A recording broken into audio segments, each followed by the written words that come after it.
Assalamualaikum warahmatullahi wabarakatuh. Perkenalkan, nama saya Nur Hafiza dengan NIM S1S1 22072. Nah, di sini dengan pembimbing pertama saya yaitu Bapak Laude Muhammad Fit Aksara, Eskom Mkom, dan pembimbing kedua saya yaitu Bapak Insinyur Subardin STMT. Nah, di sini saya akan menjelaskan dokumentasi pengujian alat saya yang berjudul Smart Farming Internet of Things dengan Fazli Sugeno untuk pemantauan kualitas tanah pesisir. Nah, studi kasusnya media tanam seledri. Oke, kita masuk ke latar belakang. Nah, dengan sebagaimana kita tahu, kawasan pesisir berpotensi sebagai lahan pertanian alternatif. Namun terkendala kualitas tanah rendah, salinitas tinggi, ketidakseimbangan hara, dan minim pemantauan berkelanjutan. Penelitian ini merancang sistem smart farming berbasis Internet of Things dengan Fazli Sugeno untuk memantau kualitas tanah pesisir secara real time. Evaluasi dilakukan menggunakan parameter fisik dan kimia tanah dengan tanaman seledri sebagai indikator karena sensitivitasnya terhadap perubahan lingkungan. Sistem menggunakan satu titik sensor dengan pengambilan data kontinu selama 24 jam. Media tanam berupa berupa campuran tanah pesisir yang diambil langsung pada daerah pesisir Sulawesi Tenggara, yaitu daerah Toronipa dan daerah Nambo. Nah, selanjutnya parameter yang diukur meliputi suhu, kelembapan, pH, konduktivitas listrik, serta kandungan NPK. Data dianalisis menggunakan Fazli Sugeno untuk menghasilkan rekomendasi otomatis penyiraman dan pemupukan, serta divalidasi melalui pengukuran manual dan pertumbuhan tanaman. Oke, selanjutnya kita masuk ke tujuan dan manfaat. Penelitian ini bertujuan untuk merancang dan mengimplementasi sistem smart farming berbasis Internet of Things yang mampu memantau kualitas tanah dan lingkungan media tanam secara real time, serta menerapkan metode Fuzzy Sugeno dan protokol Hypertext Transfer Protocol Secure untuk meningkatkan keakuratan pengambilan keputusan otomatis dan keamanan data dalam mengoptimalkan pertumbuhan tanaman seledri.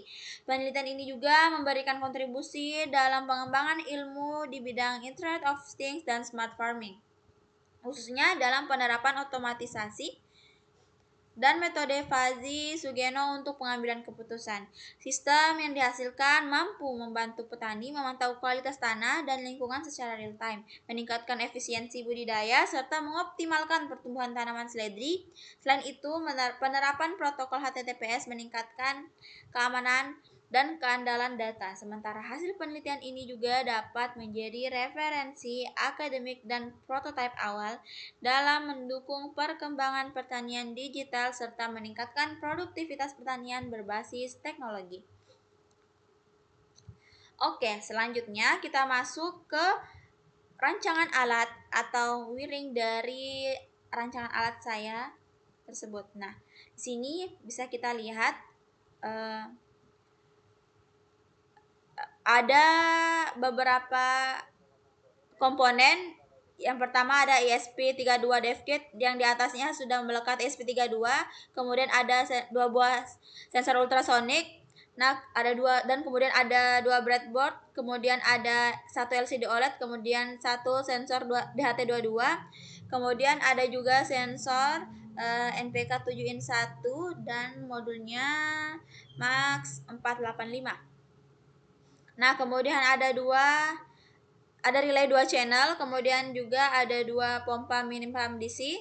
Nah, di sini juga ada USB step up power supply untuk power supply eksternal. Nah, oke, langsung saja ke wiring yang pertama yaitu DHT22 ke ESP32. Nah, karena keterbatasan pin 3,3V pada ESP32, maka saya hubungkan pin 3,3V ke rail plus pada breadboard dan GND-nya juga saya hubungkan ke rail minus breadboard sehingga bisa dipakai lebih dari satu. Oke, yang pertama di sini di HT22 karena ada 3 pin. Yang pertama yaitu VCC, saya hubungkan ke rel plus, dan di sini ada pin GND atau ground, saya hubungkan ke rel minus breadboard. Kemudian yang ketiga itu pin data atau outputnya itu saya hubungkan ke pin 23 pada ESP32 DevKit. Oke, yang kedua yaitu untuk LCD OLED. Nah, dari LCD OLED ke ESP32. Nah, di sini pin VCC pada LCD OLED saya hubungkan ke rail plus pada breadboard karena dia membutuhkan daya 3,3 volt. Lalu pin GND-nya yang warna hitam ini saya hubungkan ke rail minus pada breadboard. Nah, kemudian untuk pin SDA pada LCD OLED saya hubungkan ke pin 21 pada ESP32 DevKit dan SCL-nya ke pin 22 pada ESP32 DevKit. Selanjutnya ada wiring untuk sensor NPK 7in1. Nah, di sini dari sensor NPK ke modul MAX 485. Nah, sensor NPK sendiri itu punya 4 kabel. Nah, ada untuk VCC, ada untuk GND-nya, ada untuk A plus dan B minus.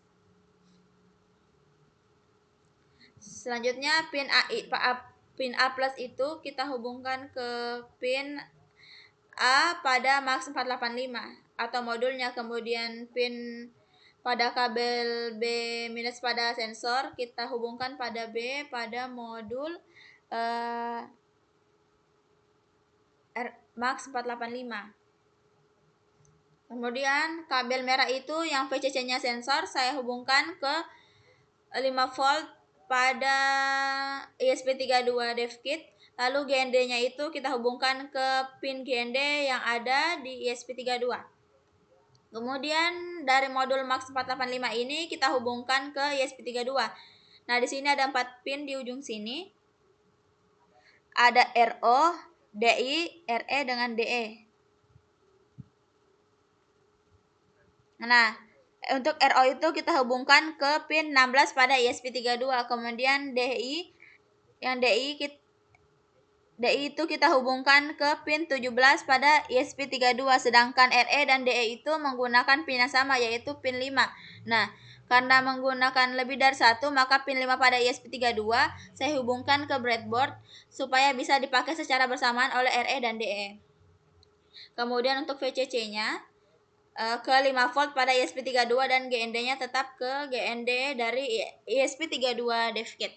Nah, lanjut yang berikutnya yaitu wiring dari relay ke pompa air. Nah, relay ke pompa air ini yang pertama, pompa itu mempunyai 2 kabel yaitu kabel merah dan hitam. Nah, kabel merah ini kita hubungkan ke pin NO. Nah, NO ya yang ada di relay, lalu COM-nya ini kita hubungkan secara seri dengan NO-nya. Lalu di antara kedua jalur ini sebenarnya ada resistor di sini. Nah, untuk menghubungkan antara COM dan NO ini. Lalu untuk kabel hitam ini kita hubungkan ke GND pada breadboard, pada rel minus pada breadboard. Nah, kemudian untuk pompa pupuk juga seperti itu, ada 2 kabel, kabel merah dan hitam. Kabel merah ini dihubungkan ke pin NO2 dan COM-nya itu menyatu secara seri dengan COM-nya dan NO-nya. Nah, lalu dihubungkan dengan resistor. Lalu untuk kabel hitamnya tetap terhubung ke GND atau rel minus pada breadboard. Nah, di sini karena kita pakai untuk relay karena untuk dayanya dari pompa itu relay, jadi kita menggunakan power supply eksternal. Jadi kita hubungkan output plusnya dari power supply USB step up ini ke rel plus yang ada di breadboard dan output minusnya ke rel minus yang ada di breadboard. Nah, Nah, untuk mini pump itu dayanya dari power supply eksternal. Selanjutnya sensor ultrasonik. Sensor ultrasonik ini di sini karena punya 4 pin ya. Punya VCC, GND, trig, dan echo. VCC-nya itu ke 5 volt pada ISP32. Selanjutnya GND-nya tetap ke GND pada ISP32. Lalu triknya itu untuk yang pertama ke pin 32 pada ISP32. Lalu echo-nya itu pada pin 14 ISP32. Nah, untuk ultrasonik kedua karena pin 5 volt itu sudah terpakai semua di ISP32, maka saya ambil dari power supply eksternal karena power supply eksternal itu di set pada 5 volt dayanya. Jadi saya ambil VCC yang kedua dari sensor ultrasonik ini masuk ke pin rel positif pada power supply SP32, kemudian yang negatifnya pada rel negatif pada power supply eksternal. Nah, itu saja untuk triknya, tetap terhubung ke ISP32 devkit yaitu pin 25 dan echo-nya itu tetap terhubung ke pin 18 ISP32. Nah, itu saja untuk bagian dari rancangan alat atau wiring dari alat saya. Selanjutnya, kita masuk ke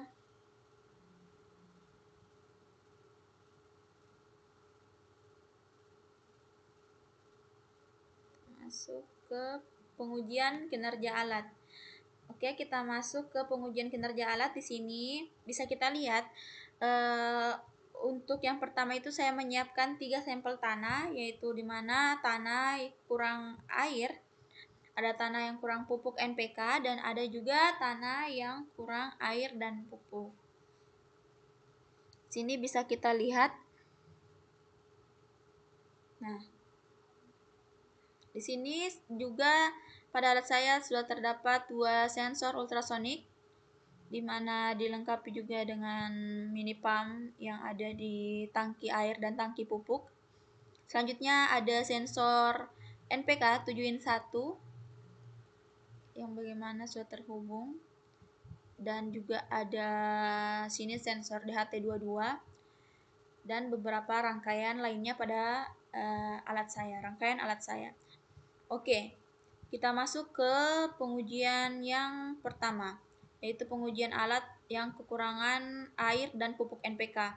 Nah, di sini bisa kita lihat telah terjadi penyiraman, bisa dilihat pada layar tangki air dan tangki pupuk itu on, karena kondisi telah terpenuhi bahwa kondisinya itu kurang. Kelembapannya kurang, NPK-nya kurang. Bisa kita lihat di layar kelembapannya itu 19,3 dan NPK-nya itu 0. Nah, sini saya refresh untuk selanjutnya apakah terjadi perubahan pada tanah yang telah disiram. Nah, di sini kita lihat kelembapannya sudah naik ke 73,5% dan NPK-nya itu, nah di sini 2 yang sudah terpenuhi, yaitu kalium dan fosfor. Karena di sini saya ambil nilai dominan. Yang dominan, jadi karena 2 dominan sudah terpenuhi, maka penyiraman telah mati. Selanjutnya kita masuk ke pengujian yang kedua, yang itu kurang air. Nah, di sini kita bisa lihat bahwa pompanya yang tangki air itu telah on. Nah, di sini karena kelembapannya itu bisa dibilang rendah, nanti dihitung oleh fazinya, karena sudah dihitung oleh fazinya 38 itu masuk ke rendah berarti jadi airnya itu menyiram. Nah, di sini sudah naik ke 88,3%. Tadi itu untuk nitrogen dan fosfor kaliumnya atau NPK-nya itu sudah terpenuhi. Jadi yang menyiram itu hanya air. Kita refresh lagi bahwa pompanya sudah mati. Selanjutnya kita masuk ke pengujian ketiga, yaitu kurang pupuk NPK. Nah, di sini bisa kita lihat sampel tanah yang kurang pupuk NPK. Di sini pompa pupuk telah on karena kelembapannya sudah terpenuhi, dan di sini ada dua, ya masih dibilang ada 3, masih bisa dibilang ini rendah. Bisa kita refresh. Nah, di sini kita bisa lihat pompanya off dan pupuk NPK-nya pun telah tertambah. dan telah terpenuhi. Ini semua dihitung di perhitungan fazinya yang mengambil keputusan apakah disiram dan tidaknya tanah tersebut. Nah, selanjutnya kita masuk ke implementasi alat pada tanaman. Di sini saya telah ambil dokumentasi bahwa telah terjadi penyiraman air. Nah, di sini karena 49, berapa tadi? Nah, di sini telah terjadi penyiraman air. Karena kondisinya itu membutuhkan air. Sini saya refresh di mana sini terjadi pada tanggal 30 Maret ya. Senin jam 11:15. Bisa dilihat tanggalnya di sini. Karena di sini sudah off karena kelembapannya itu sudah memenuhi. Kita refresh lagi. Ini akan semakin lama semakin bertambah karena airnya itu akan meresap dan pompanya mati.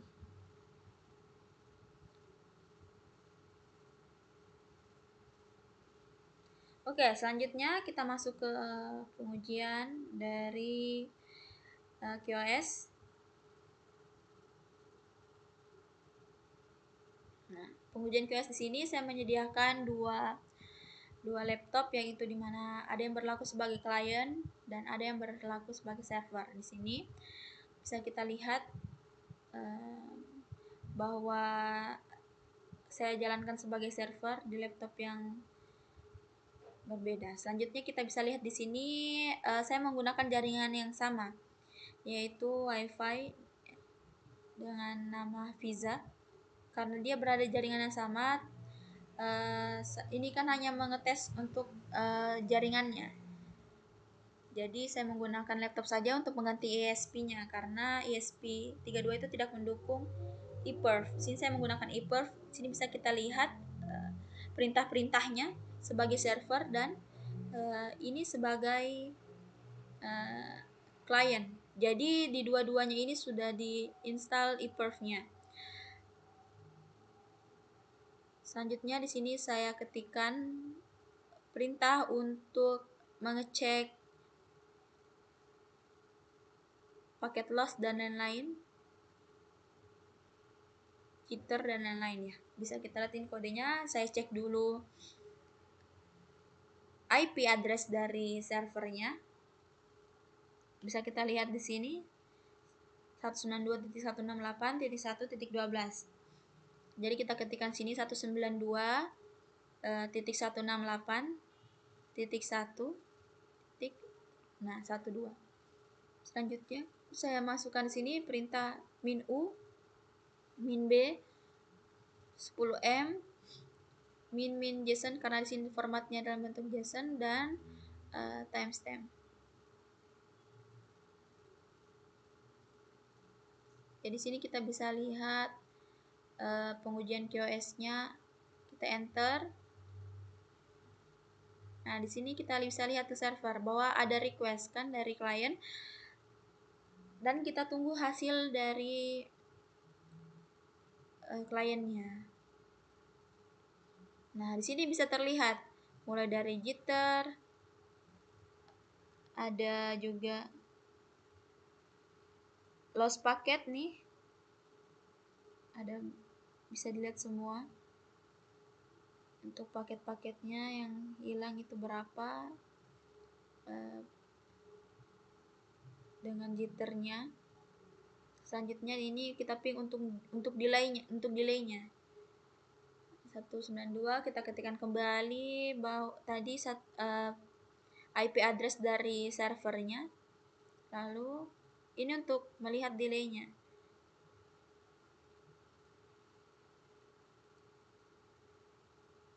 Bisa kita tunggu di sini.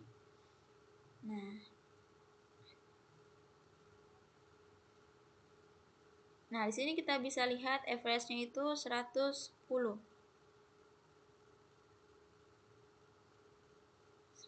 milisecond. Nah, di sini sudah terbilang baik 110 itu untuk delay pada pengujian QoS. Nah, Untuk pengujian QoS itu seperti itu, saya menggunakan ePerf untuk melihat paket loss, jitter, dan lain-lain.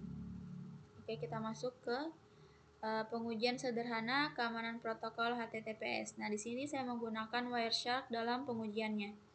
Nah, kita langsung saja klik sini WiFi.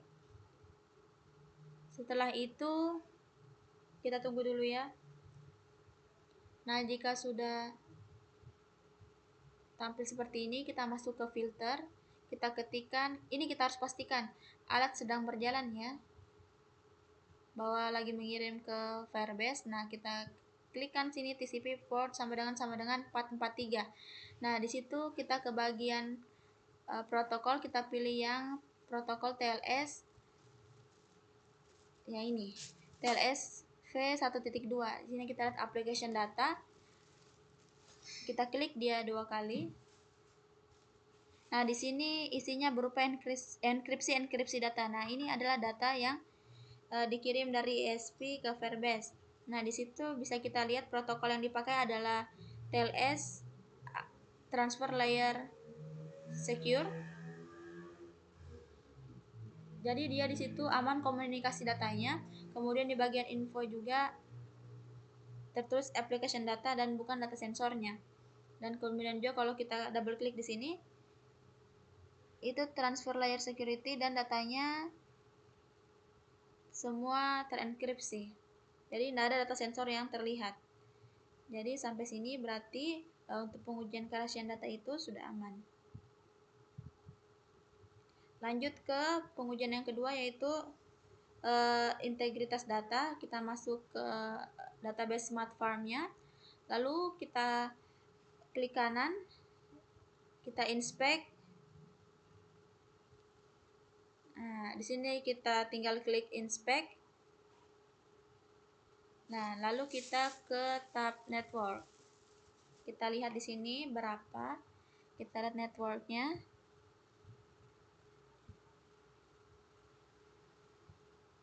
Di sini kita reload page untuk melihat reload page. Lalu kita melihat hasilnya tuh. Kita pilih yang Smart Farm. Kita cari yang Smart Farm. Oke. Nah, ini kita bisa lihat. Lalu kita cari yang Smart Farm. Nah, ini kita lihat di headernya bahwa 200 oke, bahwa kita lihat di bagian request URL. Nah, sini kita menggunakan HTTP. Ini di sini sudah lihat HTTPS. Nah, selanjutnya kita lihat ke bagian payload bahwa datanya tidak tampil, hanya dikasih tahu bahwa dia formatnya JSON. Selanjutnya kita ke inisiator. Nah, inisiatornya bagian bawah. Nah, di sini kita bisa lihat dia request inisiator itu dari HTTPS console. Nah, di sini semua menggunakan protokol HTTPS. Jadi komunikasi datanya aman, datanya tidak bisa dimanipulasi dan terjaga kerahasiaannya. Nah, di situ kita bisa lihat bahwa pengujian integritas datanya tadi di sini menggunakan HTTPS, di mana kita tahu sendiri bahwa HTTPS itu merupakan protokol komunikasi data yang aman. Bahkan kita tidak bisa lihat data yang dikirim dari Firebase ke ESP tadi. Dari ESP ke Firebase. Nah, selanjutnya kita masuk ke dokumentasi kegiatan. Nah, di sini pengambilan sampel tanah pesisir. Yang ini saya ambil di tanah pesisir daerah dekat Toronipa, dan di sini yang daerah Nambo. Nah, selanjutnya kita masuk ke uji lab kandungan pada sampel tanah pesisir. Nah, ini bisa kita lihat uji labnya. Ini saya uji lab di Laboratorium Ilmu Tanah Universitas Haloleo, Fakultas Pertanian. Nah, itulah tadi presentasi dari saya. Lebih dan kurangnya mohon dimaafkan. Assalamualaikum warahmatullahi wabarakatuh.